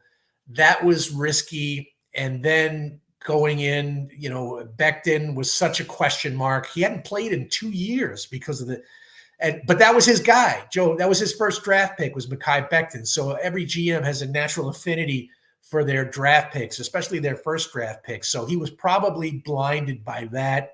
So I think Joe let loyalty maybe cloud his judgment on those decisions. And Billy Turner, that was Hackett and Rodgers. Billy Turner was terrible, and Max Mitchell is probably maxed out, no pun intended, maxed out as a backup. That's probably his ceiling in his NFL career. And then they had him starting.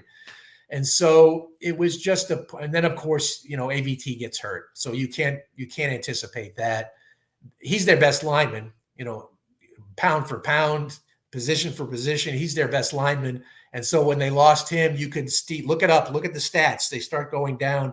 So keeping AVT healthy is very important. So one last question. So he says, is the Jets defensive turnaround from 32nd to top 5 more on Saleh or Ulbrich?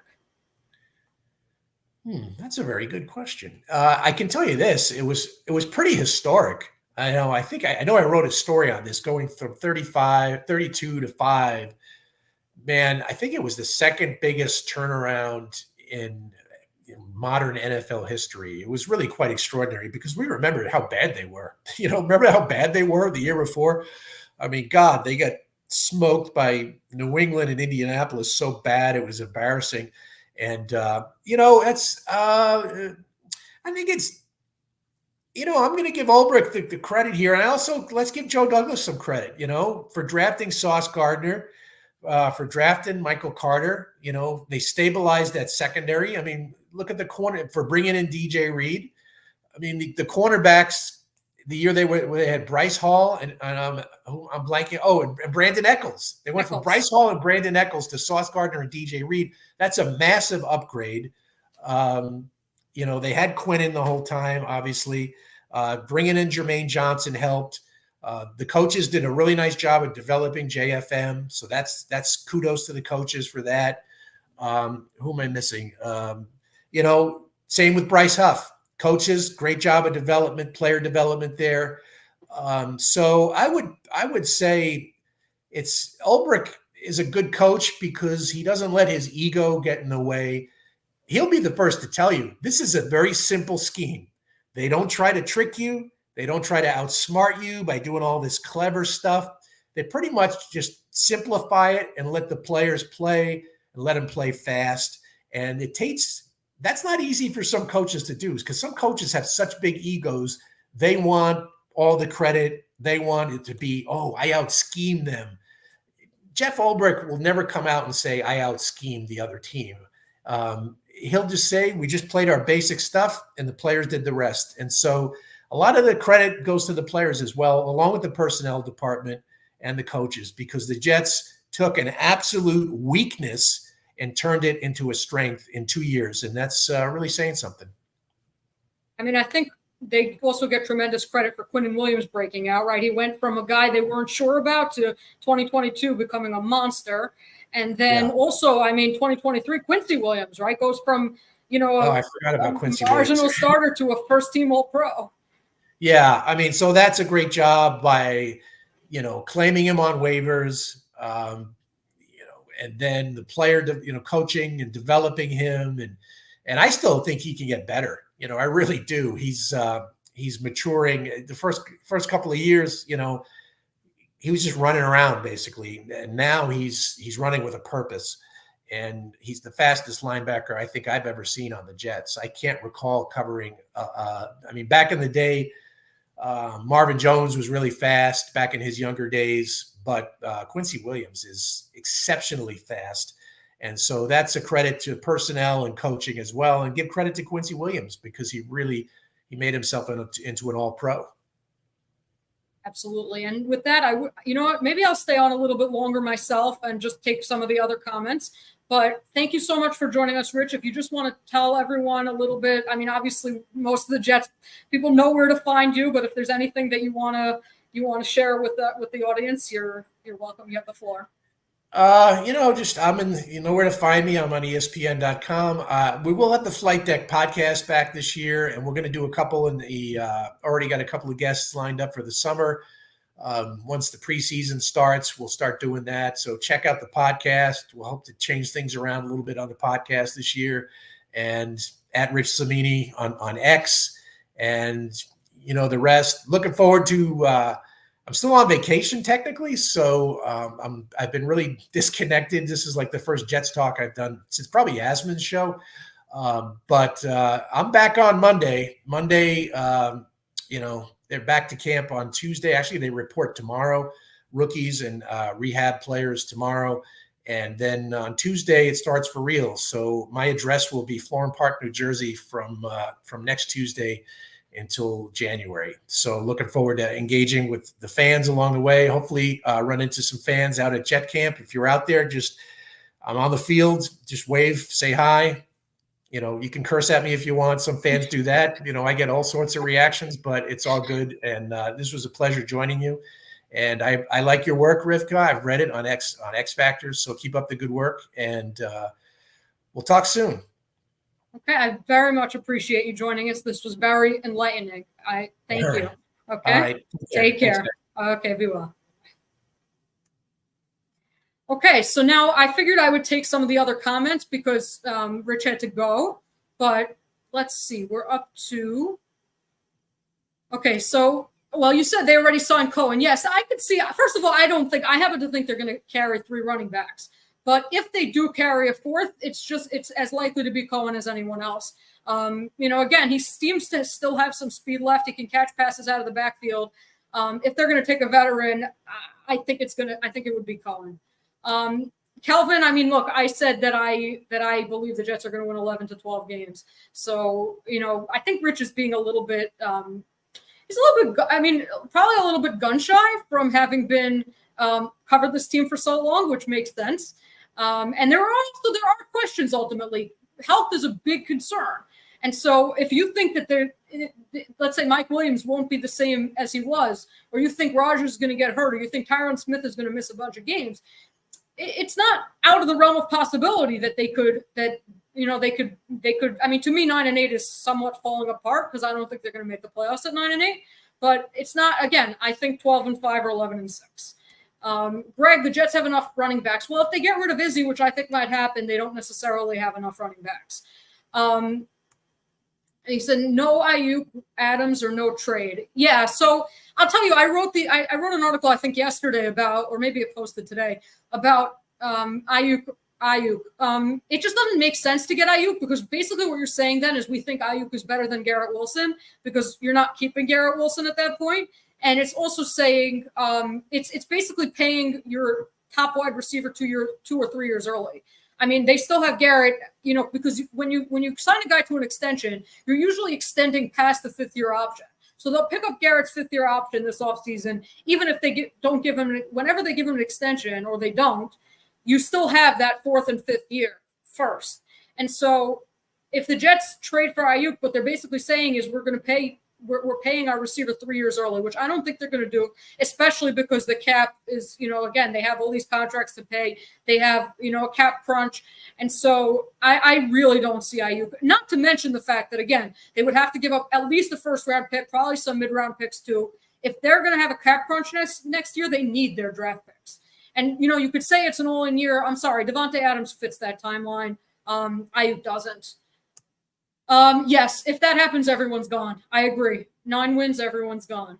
Most running backs break out the first year. I don't know what the guy's talking about. Okay, so look, there is this narrative that young guys, Braylon Allen is 20, that young guys, rookies are rookies. It is often the case that running backs can come into the league and make an impact right away. Look at Bryce Hall in his rookie year before he got hurt.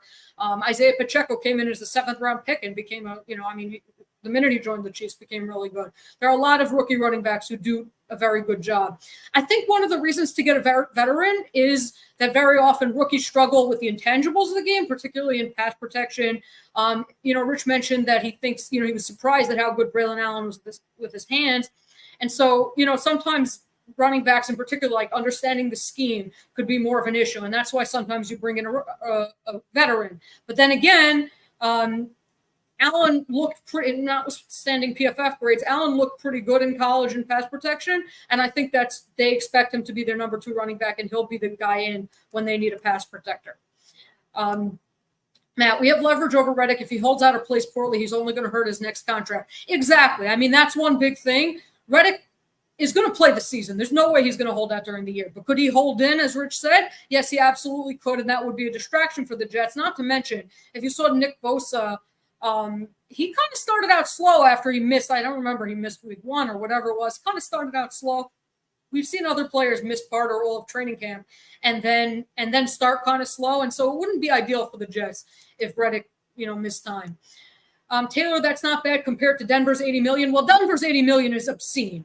So $59 million is not good just because $80 million is atrocious. Yes, the Russell Wilson deal was like one of the worst in NFL history. But, that's still pretty bad. The one thing I'm pretty sure I read is that the understanding was that if Rodgers retires following this season, they would restructure his deal so that the cap hit wouldn't be as big. Because he's due, on his deal, it said he was due $43 million next year, but his real deal is only 2 years and $70 million guaranteed. And so I think that there might be some maneuverability with that. I don't think that's actually what his cap hit's going to end up being. I've heard Corley has been signed. Yes, Corley signed his contract. 9-win team. As I said, I don't think he's trolling. That dead cap is really going to hurt us down the line. I know nobody wants to think about that right now, but yikes, I really hope this year goes well. It's fair to think, but as I said, I'm pretty sure that there's $43 million that is on that contract that's not real if he retires.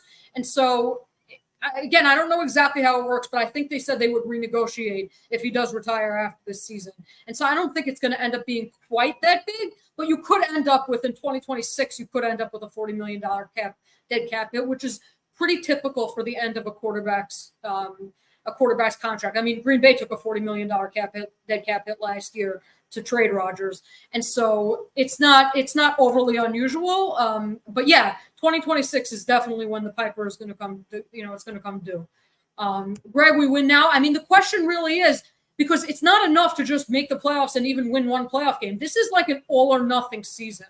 I mean, especially with Tyron Smith, with Mike Williams, a lot of the guys are on one-year deals. Morgan Moses on a one-year deal. A lot of their players are free agents after the season. They have a lot of contracts they have to deal with. They need to win it all this year, and that is a ton of pressure to put on any team. It's kind of like what the Rams did when they acquired Matthew Stafford, where they got Von Miller at the deadline. They signed Bobby Wagner. They signed all these other guys. Or like when the Tampa got Brady, it was like really very all in. And so that's really what the Jets are facing. It's a very risky proposition. John, I appreciate it. Holy green screen, LOL. Well, I was trying to find a way that nothing would be backwards because I mirror my screen because I like how I look better with it mirrored. And so I've had the Jets backwards, and last week I had Solomon Thomas backwards. And so I just figured I'd put a green for the Jets. And I like this color better than the Jets' actual colors. But, yeah, that's what I'm using. Is the Jets defense – so we already covered this one. We color this. He was, thank God. I think Joe could keep his pen out and ready, though, right? I mean, if he does, it would likely be an offensive lineman. And, I mean, other than Connor McGovern, there really isn't much out there. Rich said that McGovern doesn't want to play on the vet minimum, but honestly, he played for $1.9 million last year, and then he, tore his kneecap, something like that. I don't think he's getting much more than that, kind of like Chuck Clark. I mean, guys who get injured just don't make a ton. Greg, thank you. Tyrod is getting plenty of reps. Yeah, in the preseason. Greg, he was talking about Tyrod. Each year is different. So, yeah, Tyrod would have won more, but this year is different. With that said, I can see us beating our previous 2-year win totals before the bye week alone with how the schedule is. I forget when exactly their bye week is. Let's see. Jets bye week. Having issues with Google. Is it week 10 or 11? So I don't know if I have a later bye week. Let's see.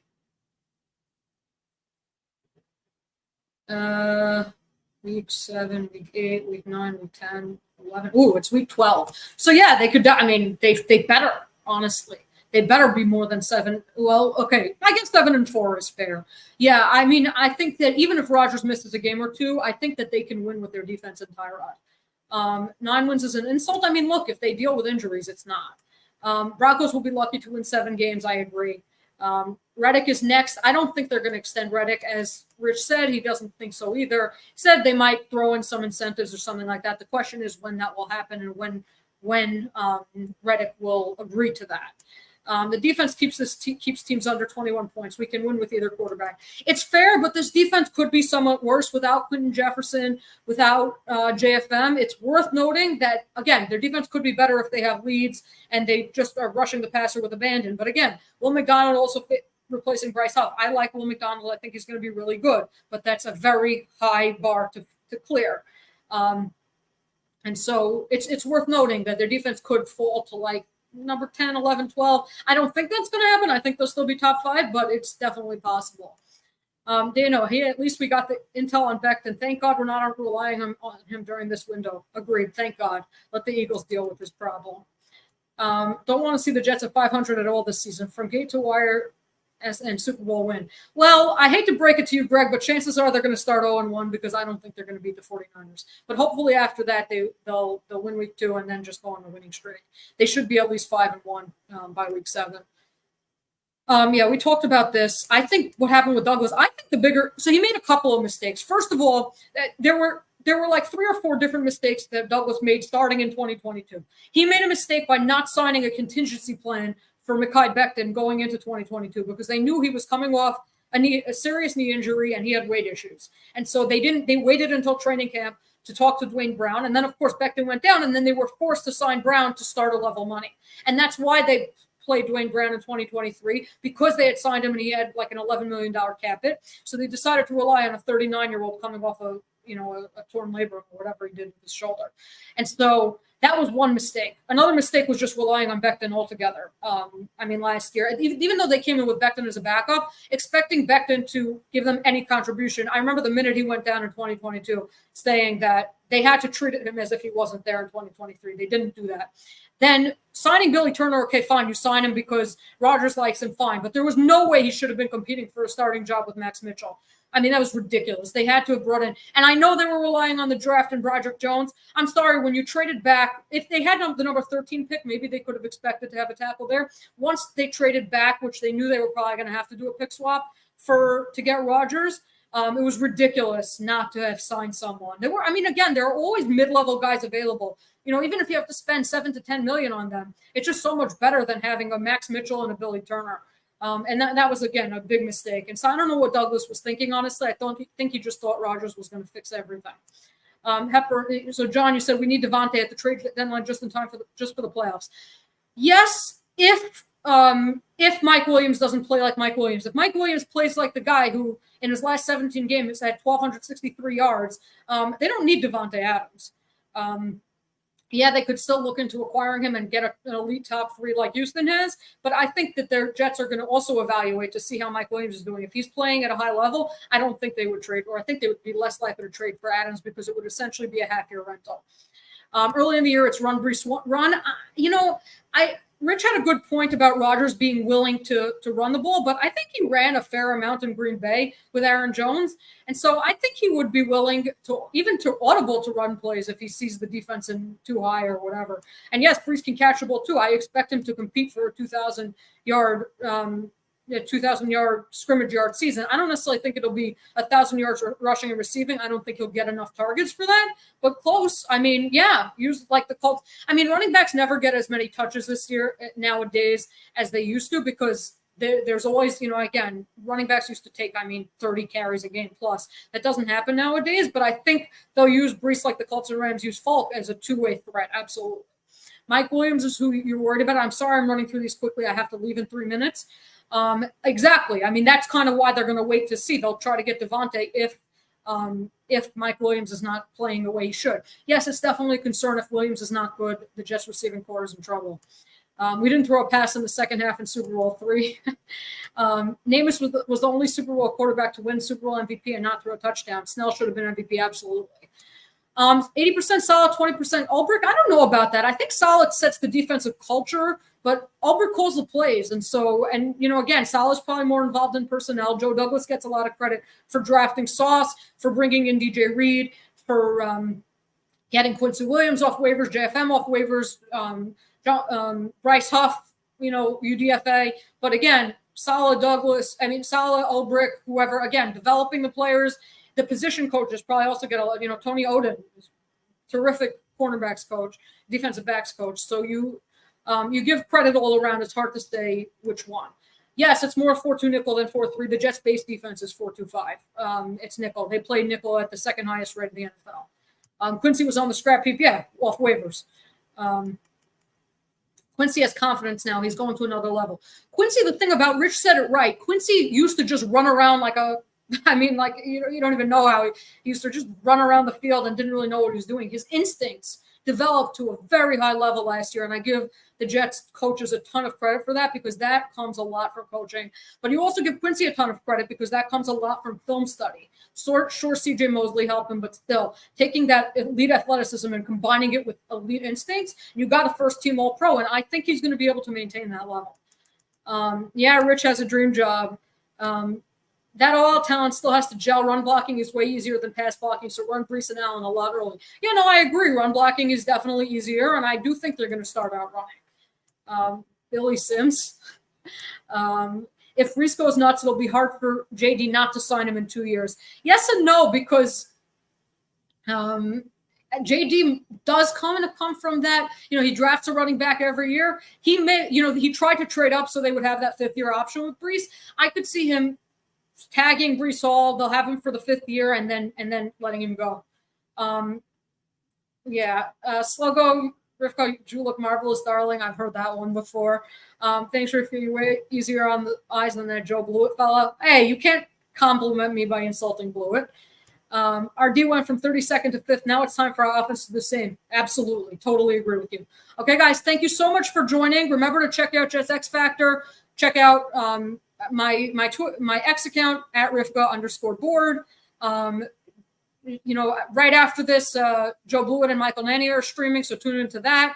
And check out, again, Jets X Factor for all your Jets content. We really are. I didn't want to say it in front of Rich, but it's the home of the best New York Jets content on the internet. And so thank you very much. Greg, thank you for joining. Take care. Have a great day.